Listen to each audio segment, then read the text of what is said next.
Hello traders, hello everyone, my name is Gregor Horvat and welcome to our new video analysis surfing the Elliott waves, where I will look at some of the most interesting developments for this week. This video has been brought to you by Orbex. I will look at the crude oil, S&P 500, gold, cable, dollar, Mexican peso and dollar yen. Now we are seeing a very nice potential bottoming formation here on crude oil after the price retested and reached this triangle measurement target, which is actually distance of a wave B measured from end of a wave E. More importantly, we are seeing a reversal with higher swing low and with current price also breaking above the previous bottom. So in other words, this appears like a bullish reversal formation, which could take the price even back towards this $78 per barrel, where we had this triangle pivot going on. So definitely a lot of bull bear fight here, and this kind of a price action could again be very attractive for the current rise. So I think that there is room for more upside here in the next few days or maybe 2 weeks. Now if we also take a look on the S&P 500, still somehow neutral phase here, but just trying to respect the price action where the market moves from one side to the other side. Well, we definitely looks like bottomed, at least temporary, here at the lower side of this range. So even if this is going to be some kind of a triangle, there's still room for more upside, potentially to 61.8% of wave B distance measured from end of a wave C. So that's the typical target for the subwaves within a triangle. Also, you have a very important interesting spike here when looking back to March 06 date, and as well you have this trend line resistance. So I think that even if this whole price action is going to stay trapped in this range for even longer period of time, I still think that in the short term there is room for some more gains. However, when you have this stock somehow moving sideways, not really trending a lot, well, and during these uncertain times when you have these bank rises going on, well, obviously you want to look at the metals, which is the safe haven. So looking firstly at the higher degree chart, as you know, we've been tracking this ongoing recovery for a while, and looks like that we could be going to see a new all-time highs. And the reason is because we recently, despite this very strong reversal at the start of the year, we recently bottomed at this 1800 area, which was a very nice support here a few weeks back. More importantly, we are already breaking to new highs, so it looks like that we are in a new trending period.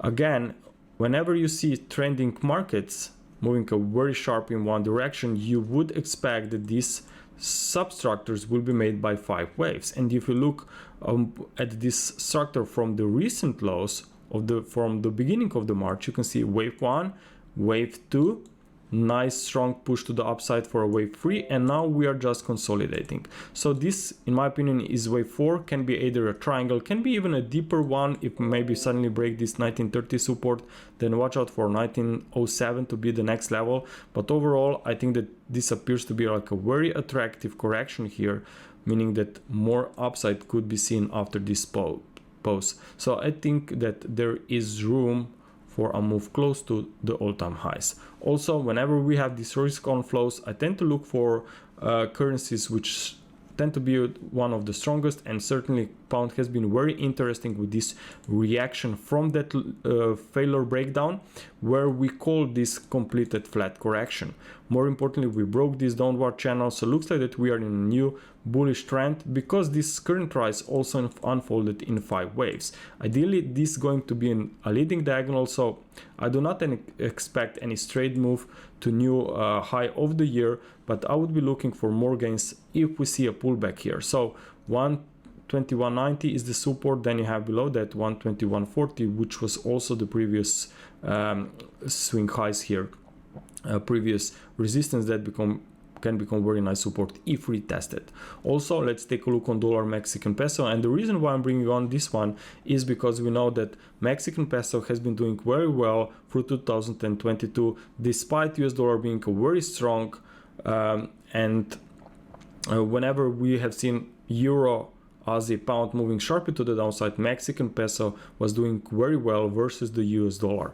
In fact, the dollar Mexican peso been consolidating here for this triangle. Okay, so when US dollar finally found resistance, when Japanese yen sold off, when euro stabilized, when Aussie stabilized, that's when Mexican peso was very quickly breaking down and even retested and even broke below these 2022 pandemic levels. So in my opinion, this is ongoing weakness, which could even resume towards 17.00 or 70.50 triangle measurement targets here. And the reason is because, as I said earlier, crude oil is trying to bottom. So if crude oil will be an uptrend, will recover even further, then dollar Mexican peso, because of positive correlation with Mexican peso, then dollar Mexican peso could see more weakness. Also, recently we have seen a very nice recovery all the way back towards this trend line, which held as a perfect resistance. So in my opinion, there is a fifth wave going on. So watch out for more weakness here in the next few days. Also, let's take a look on dollar yen.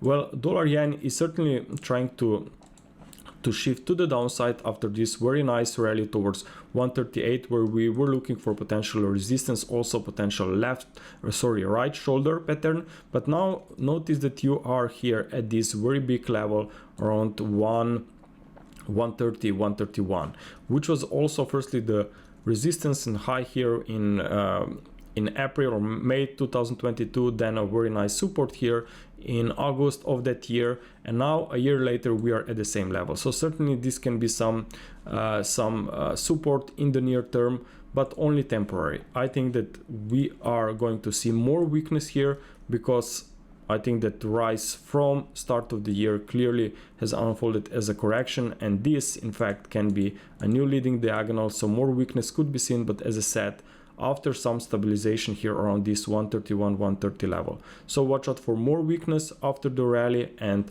next sell-off could potentially occur from around 134 to 135 region. Okay, traders, thank you very much for your attention. I hope that you enjoyed this video. Talk to you soon. Bye.